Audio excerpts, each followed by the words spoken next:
نشرت أمنية بنت الفنان إيمان البحر درويش صورة صادمة لوالدها بتظهر تعرضه لوعكة صحية شديدة.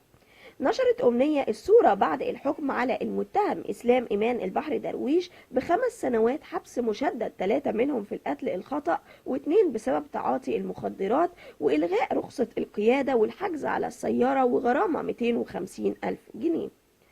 ظهر الفنان إيمان البحر درويش وهو فاقد شعره والكثير من وزنه وبملامح متغيرة للغاية. سبق وكتبت أمنية بنت الفنان إيمان البحر درويش منشور عبر حسابها الشخصي بموقع التواصل الاجتماعي فيسبوك، وكشفت من خلاله عن مكان تواجد والدها، وأكدت أنه تعرض لانتكاسة صحية دخل على إثرها العناية المركزة. كتبت أمنية: والنبي يا جماعة بلاش كل واحد فاضي ومش لاقي حاجة يعملها يدخل يكتب اعتقال إيمان البحر. وفين إيمان البحر؟ أبويا بخير ومش تحت سيطرة حد ومحدش معتقله، لكن هو في العناية المركزة علشان حصل له انتكاسة، فبدل ما تضيعوا وقت في أي كلام ادعوا له.